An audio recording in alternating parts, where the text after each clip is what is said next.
Welcome back to our final chapter of The Secret World of Og. Chapter 14, The Pollywog Learns a Secret. There was a chattering of surprise in the crowd. Several had backed off at the sight of Snavely, but these now crept forward again. A little green woman reached up for the baby. The baby clutched Snavely, and the green woman took them both. The crowd gathered about her, all talking at once. Penny looked about for the chief. "Remember your bargain," she said, climbing down from the boulder. The chief had retrieved his false nose and comic spectacles and was busily adjusting them. He actually looked much better with them on, Penny decided. "My word, madam, has always been sacred," he said. "I think we ought to leave Snavely with you," Penny told him. "I don't think we could get him away from that baby anyway. Okay, Patsy?" "Okay," said Patsy cheerfully. "I was thinking," the chief said, "of creating a new post. Grand Exalted Keeper of the Sacred Snake, or some such title. How does that strike you?" "It strikes me fine," said Penny, suppressing a smile. "We could have some sort of grand uniform to go with the post," the chief said, and his eyes took on a faraway look. "I might even accept the duty myself," he said, "if the people insist." "It's my guess," Penny told him, "that there are no snake people down the river. And if there are, why, what an adventure it would be to seek them out. Don't you think so?"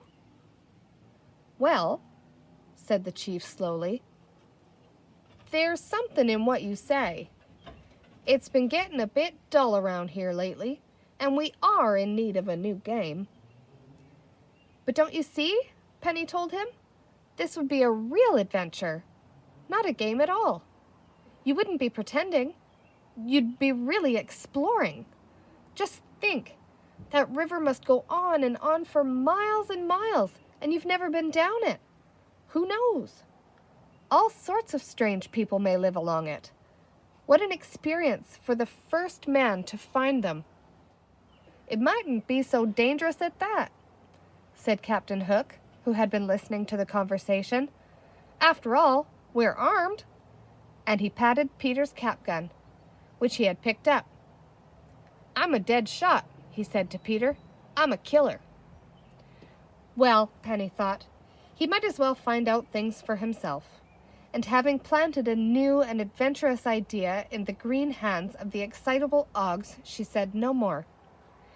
"It's time we went back," she said. "Come on, all of you." "Oh, Penny," said Peter, forgetting his hunger. "Do we have to go?" "Yes," said Penny firmly. "Gosh, Penny," said Patsy, "we were just starting to have fun." "Come on," said Penny. "It must be almost supper time."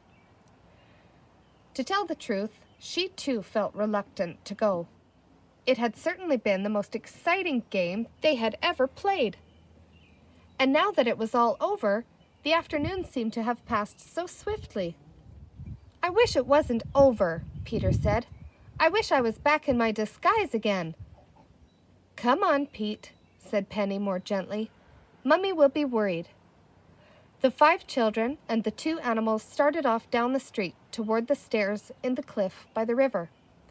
Captain Hook bounced along beside Peter, making imaginary passes with his cap pistol.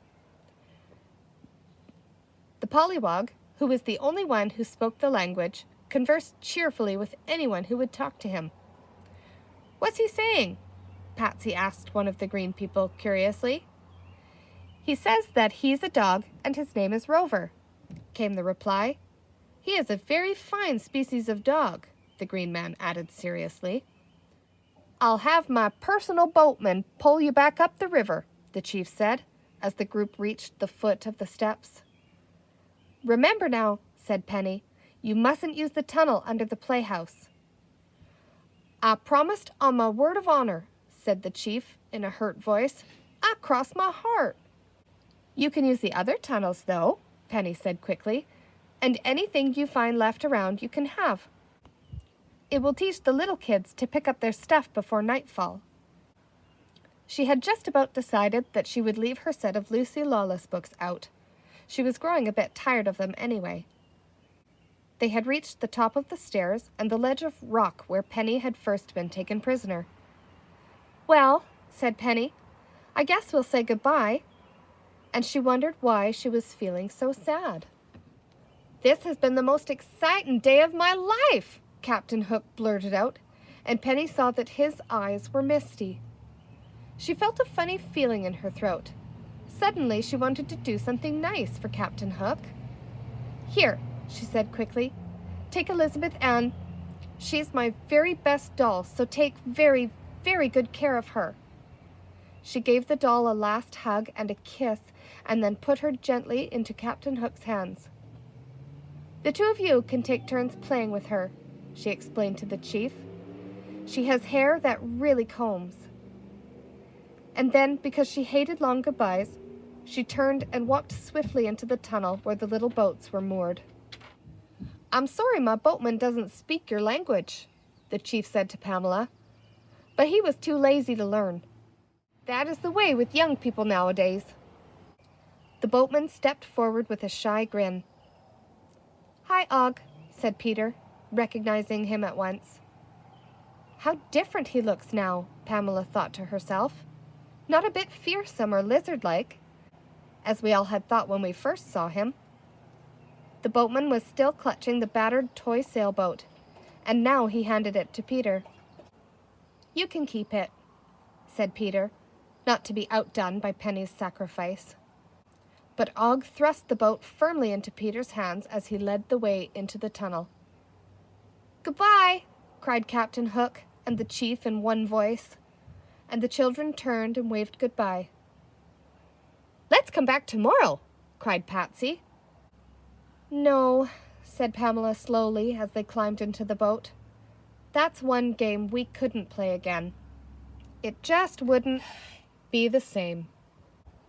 "I see the dress-up clothes," shouted Patsy as the boat emerged from the dark tunnel and into the glowing cave where they had first entered the water.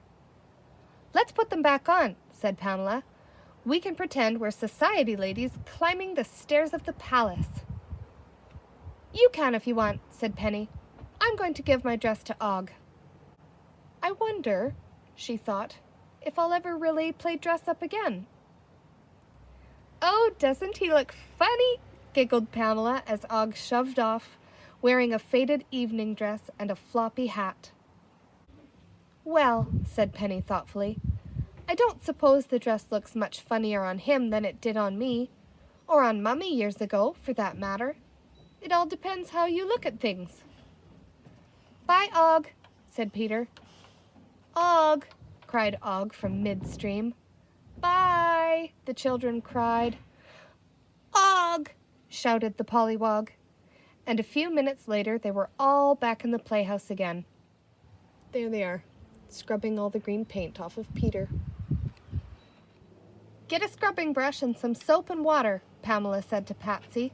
"We've got to get the green off Peter." "Oh, jalopy," said Patsy. "I'd forgotten he was green. I guess I got used to it." "Well, Mother won't be used to it," Pamela said crisply. And Patsy couldn't help thinking how very like Penny she was beginning to sound. And so they scrubbed and scrubbed and scrubbed, and most of the green came off Peter. He was sorry to see it go, for in the world of the Ogs the color had made him feel 6 feet tall. "I can always pretend to be green," he told the others, "and then I'll be tall again." And he thought of that first bold moment when he had invaded the stalls in the little market in the strange world underground. "Oh, won't Mummy be surprised when we tell them where we've been?" squealed Patsy, jumping up and down. "There's no use telling," said Pamela. "Nobody'll believe us." "That's right," said Penny. "Besides, we promised them we wouldn't tell. Now remember, Patsy, it's a secret." "Okay," said Patsy cheerfully. "She always tells," said Peter, who was drying himself with one hand and running his tractor up the playhouse wall with the other. "She'd better not," said Penny warningly. Down by the house, a whistle sounded. "Goodness," said Pamela. "It must be supper. Come on." Peter jumped into his shorts and t-shirt, and all 5 children scampered toward the house, the Pollywog crawling along almost as fast as the others. Patsy dashed in first, shouting at the top of her voice, "Oh, Mummy, we've had a real adventure! Really! We went down a tunnel and found a river, and there were little green people all over the place, and I scared them. Really and truly we did, Mummy. It was so jallopy." And she sat down at the table, panting with excitement. "Really," said her mother, "sometimes I think that child has too much imagination. The stories she tells—" Patsy became very quiet, quieter than she had been all that day. "It was just a game, Mother," she said. "A game we all made up together." And she looked across at Penny with a knowing kind of half smile. "Peter," said Mother, "what's that in your hair?" "It's paint," Pamela said quickly. "We were painting the playhouse," she added, truthfully. "Well, I don't see why he has to get himself covered with it. Patsy, your clothes look suspiciously damp. Did you fall in the river again?" "Twice," said Pamela, truthfully again. "Well, if it happens any more, I'm going to have to dock your allowance, Patsy," her mother said severely. "How did Paul behave, Penny?" "He was just wonderful," Penny said, and she meant it. She looked around for the Pollywog, remembering that she was supposed to put him in his high chair. "Oh, my goodness gracious," she said. "Polly!" She pointed and everybody looked. In the living room, the Pollywog had slowly risen to his feet, and now as everybody watched, he took 7 steps forward, standing erect. A look of pure astonishment crossed his face as he stood there, teetering.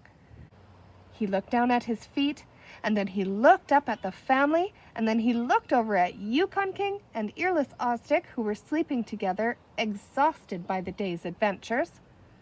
For the first time in his life, the Pollywog realized that he was not, after all, a dog. A note about the characters. All the human beings in this book are real.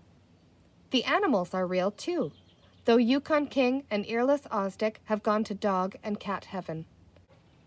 The playhouse is very real, too, but it has been moved deeper into the forest, and here, on a bright summer's day, you may easily find 2 little girls enjoying tea, just as their brothers and sisters did before them.